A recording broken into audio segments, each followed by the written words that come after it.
लेकिन इस मौसम के कारण ही मैं आपके बीच में आज उपस्थित हुई हूँ। अरे भैया आप तो साथी होता ही नहीं। आज के इस कार्यक्रम में आपसे रूबरू होने का मौका मौसम के कारण मिला, क्योंकि दिल्ली प्रदेश की मुख्यमंत्री रेखा गुप्ता जी का हेलीकॉप्टर मौसम के कारण लैंड नहीं कर पा रहा, उतर नहीं पा रहा। तो आज आपके सामने आपकी ये बहन उनके प्रतिनिधि के तौर पर उपस्थित हुई है, आपका आशीर्वाद, आपका सहयोग मांगने के लिए। मेरे साथ एक बार जोरदार जयकारा करें, बोलिए भारत माता की, भारत माता की। नरेंद्र मोदी, नरेंद्र मोदी, नीतीश कुमार, नीतीश कुमार। आज के इस कार्यक्रम में हमारे बीच में इस क्षेत्र के प्रत्याशी, और जब मैं आज के मंच पर सुन रही थी कि बिहार में अगर कोई सबसे पिछड़ा विधानसभा हो, वो उस क्षेत्र के लिए एक नए सपने लेकर आपके बीच में उपस्थित हुए हैं। और जो उनका छाप है, मैंने कहा कि हेलीकॉप्टर उतर नहीं पाया, तो उनका छाप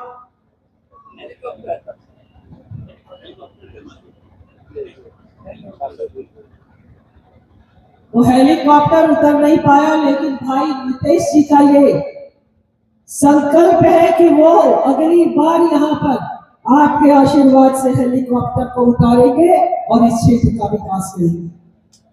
हेलीकॉप्टर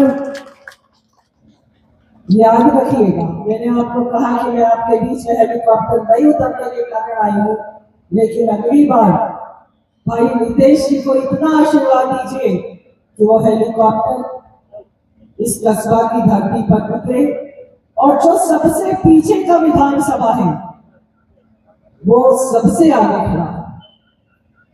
मैं जब इस क्षेत्र के प्रत्याशी भाई नीतीश जी को मिली तो मुझे लगा कि इतना सीधा साधा आदमी जिसे राजनीति में कोई रुचि नहीं, लेकिन उनके जज्बे को मैं सलाम करती हूँ। समाज सेवा का ऐसा जज्बा उनमें है, वो चाहते हैं कि इस क्षेत्र का विकास हो, इस क्षेत्र के लिए कुछ करें, और जिसके मन में जज्बा होगा, जिसके मन में कुछ करने की ताकत होगी, वही आदमी क्षेत्र का विकास कर सकता है। इसलिए भाई नीतीश जी से मिलने के बाद और आज उनकी बात को सुनने के बाद मेरा विश्वास जगा है कि इस क्षेत्र में विकास बहुत तेजी से होगा।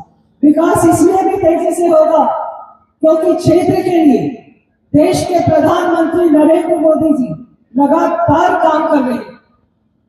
जो जंगल राज था वो खत्म हुआ, और जंगल राज के बाद नीतीश कुमार जी ने यहाँ पर कानून व्यवस्था की स्थिति बनाई, और कानून व्यवस्था के साथ साथ उन्होंने विकास को गति दी।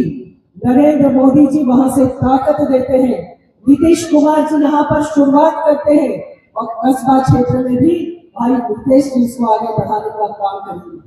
आपने सबको अवसर दिया, बहुत अवसर दिया, लेकिन कभी कभी पिछला हिसाब किताब देखना चाहिए। वो पिछला हिसाब किताब इसलिए देखना चाहिए कि जो लोग घोषणा करते हैं कि बिहार के हर घर को नौकरी देंगे, थोड़ा थोड़ा मेरे को लगता है गणित कमजोर हो जाता है भाई लोगों का। थोड़ा पढ़ाई लिखाई ठीक से करना चाहिए था। हर घर में नौकरी कैसे दे देंगे? 2,20,00,000 से ज्यादा घर, सब घर के लोगों को अगर नौकरी मिलेगा, 4,000 रुपया भी हुआ, तो बिहार का जितना बजट है उससे दोगुना ज्यादा बजट हो जाता है।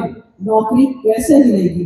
मेरे को इसलिए लगता है कि अपने यहाँ पर जंगल राज जो हम लोग कहते थे, और हम लोग बिहार को जब पहले सुनते थे तो बिहार एक बीमारू राज्य हुआ करता था, जहाँ के लोग अपनी रोजी रोटी के लिए दूसरे राज्यों का निर्माण करने जाते थे, दूसरे राज्यों का विकास करने जाते थे।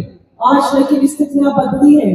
देश के प्रधानमंत्री नरेंद्र मोदी ने शुरुआत करी है कि इस क्षेत्र के विकास के लिए, बिहार के विकास के लिए, और आप सुन रहे होंगे कि बिहार रफ्तार पकड़ चुका है।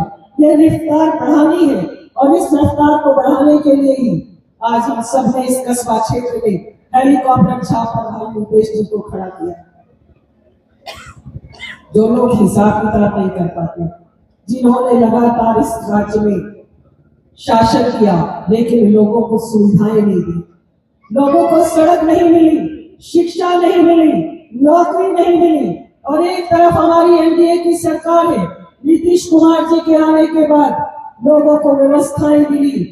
यहाँ पर अमृत भारत चला, यहाँ पर वंदे भारत चला, यहाँ पे नमो भारत चला और बिहार आज सबसे अग्रणी राज्यों में है। यहाँ की विकास